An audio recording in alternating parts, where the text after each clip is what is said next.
Ladies and gentlemen, hello, and you are watching TTV News, some latest events in the province. And now coming to details.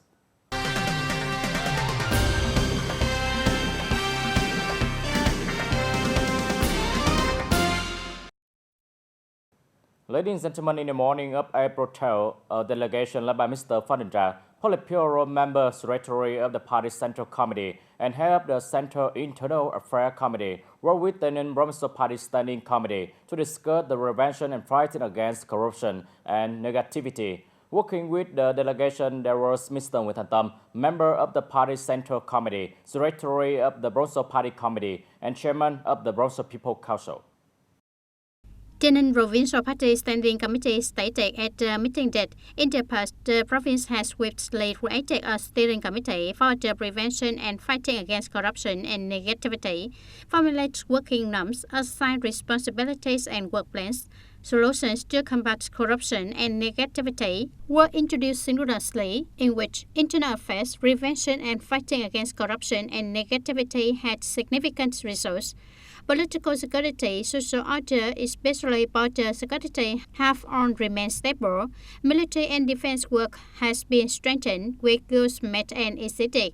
Criminal prosecution and trial have been implemented in accordance with the law without unfairness. Complaints and denunciations have been collected and handled in a timely and lawful way.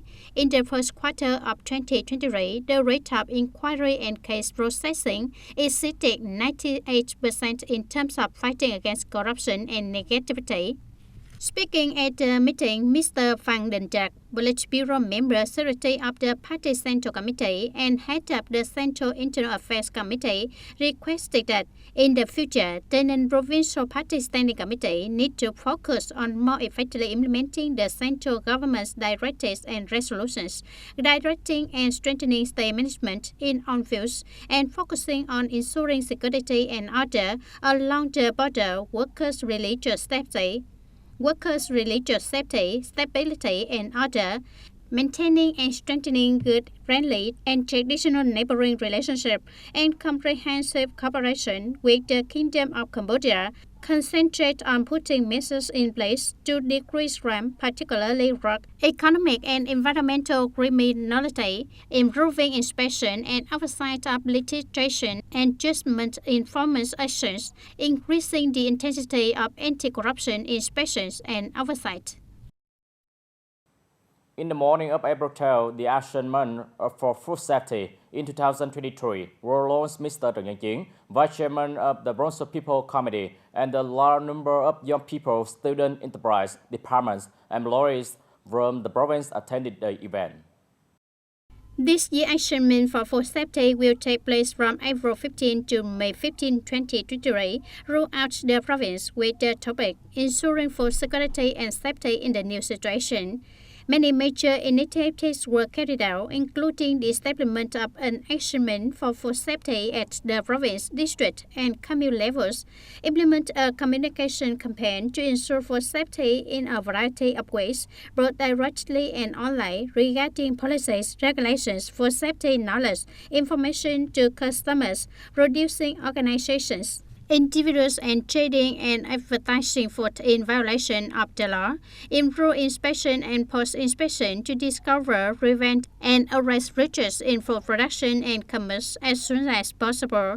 Following the launching ceremony, their forces marched through the streets of Tay Ninh, spreading food safety awareness.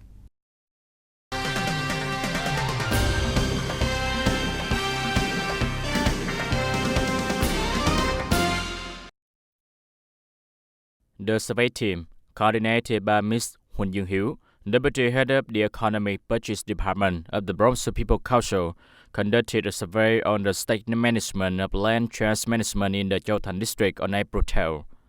According to the Land Registration Office of Châu Thành District Branch, the amount of registration dossier for land fluctuation risen fast in the past, particularly in 2022, causing the branch to be overburdened with labor. The branch personnel has attempted to work extra, even on Saturday and Sunday, but it is still overburdened, and the problem of late paperwork, which irritate customers, persists. The prior cadastral record, many paperwork damaged, information about the land plot was destroyed, causing numerous difficulties in processing land share registration form, according to Jalan District official. Furthermore, because the own certificate contains several instances of incorrect plots, overlapping plots, and sitting balls, the processing is highly hard and time-consuming. From April 2022 until the end of 2022, the number of applications for registration of land modification more than were roughly compared to the same time the year before, but the land registration office in Jalan District continued to lack human resources, resulting in staff short-staffed to serve overload. The brand suggested investing in space, equipment, and employees to master workload, while also requesting a policy from the Ronso People Committee to address several issues that were outside the district control. Ms. Huỳnh Vương Hiếu, the survey team leader, requested that the district professionals implement and evaluate specifically the difficulties that the locality is experiencing in the process of processing land share registration documents, as well as specific recommendations based on the locality actual situation to the working delegation following the survey. In the afternoon of April 12, the TayNinhTV Bank for Social Policy collaborated with four social political groups to host a briefing session on intrastate loans for the poor households and other policy beneficiaries to analyze the first quarter results. According to a representative of the Bank for Social Policies, the provincial branch of the Bank for Social Policies and the interstate social political groups collaborated to efficiently implement the tasks in the first 3 months of 2023. Loans to the poor households and other policy recipients total more than 235 billion Vietnam dong, an increase of 19.5% over the same time last year. So far, the total amount of outstanding loans has surpassed 3,509 billion Vietnam dong. As of March 31, 2023, the province as a whole has 2,201 out of 2,632 savings and loans organizations with no outstanding debts. Concerning the responsibilities for the second quarter, the Bank for Social Policies continues to collaborate with social political groups to efficiently implement credit lending programs with the goal of disbursing 99% of the allotted plan or more by June 30, 2023. Simultaneously, coordinate with local authorities to review in time to create a list of poor households, near poor households, and households that have recently escaped from poverty that are eligible for loans to serve as a basis for loan review, coordinate in well implementation of savings week, joining hands for the poor, improve credit quality in the area, particularly in areas with high overdue debt.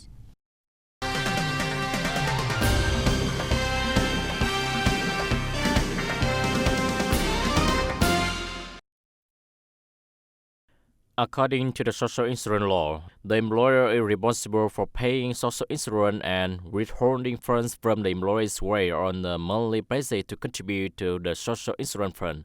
However, many units, organizations, and employers in the province are studied to pay social insurance contribution, jeopardizing employees' lawful and reasonable rights and interests. By the end of March 2023, there will be 280 units and enterprises in the province that are social insurance, health insurance, and unemployment insurance money for 3 months or more, totaling almost 51 billion Vietnam dong. The province social insurance department is taking action to deal with violation of the regime of deduction and payment of social insurance, health insurance, and unemployment insurance at employer-owned units.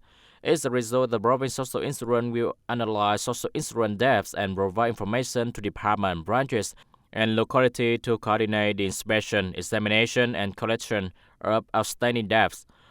When dealing with long-term debtors with substantial amounts of debt, the Bronzo Social Security asks business to engage with them to understand the challenges and issues in debt payment, while also requiring business to make a promise to settle this outstanding debt as soon as possible.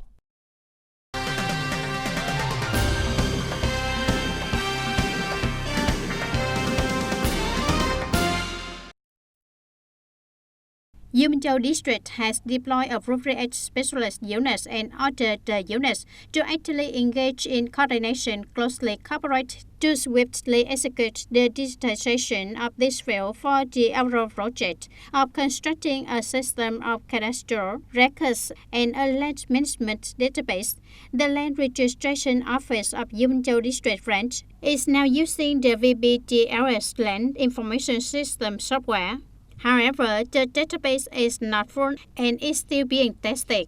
During the procedure, however, Yumcho District Land Registration Office had difficulty in connecting the electronic one-stop shop software with the Land Information System software. Yumcho District asked that the construction unit finish the land database in the remaining commutes and submit it to the system as soon as possible. Simultaneously, the electronic one-stop shop software and the Land Information System software must be synchronized as soon as feasible so that reception is swift and efficient. Food hygiene and safety is a pressing problem that impairs human health on a daily and hourly basis, with the aim of ensuring food security and safety in the new situation. This year, Food Safety Action Month takes place from April 15 to May 15, mobilizing all resources, departments, branches, and communities to carry out numerous operations to rectify and to enhance the Bronzo food safety status. In the past time, ensuring food safety in the province has been trained in scale and style of operation with outstanding results. The coordination of branches and steering committee members is becoming more tight and effective. Inspection, oversight, and treatment of food safety breaches have been reinforced. Information and communication effort has been encouraged in numerous forms, improving consumer and food producer, processor, and trader knowledge of entering food safety practice. Currently, the work of ensuring food safety in the province is still fraught with difficulties and challenges, such as the management of production facilities. Small businesses still face many challenges. The status of smuggled food, fake food, unsafe food still exists on the market. The habit of abusing and using pesticides and agricultural materials without proper process and unknown origin is still quite common. Food poisoning continues to occur in the province, particularly in 2022, indicating that forecasting the scenario in the area in 2023, the Provincial Intersectoral Steering Committee on Food Hygiene and Safety drafts a plan to conduct the month of action for food safety on the entire TayNinhTV province from April 15 to May 15, 2023. Food safety is still a demanding and challenging job that demands consistent, continuous, persistent, and long-term effort. I hope that the branches, unions, communities, and each person will regard the job of maintaining food safety as a duty.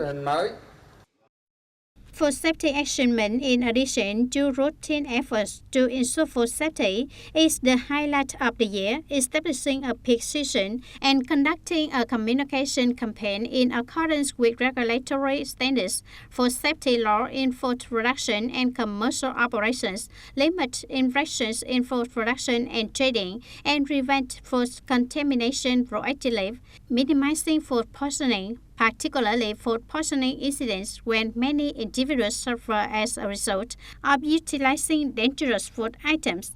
In addition to the state management responsibilities, every citizen should say no to items of unknown provenance. Ladies and gentlemen, that's all for today TTV News. Thank you for watching and see you next time.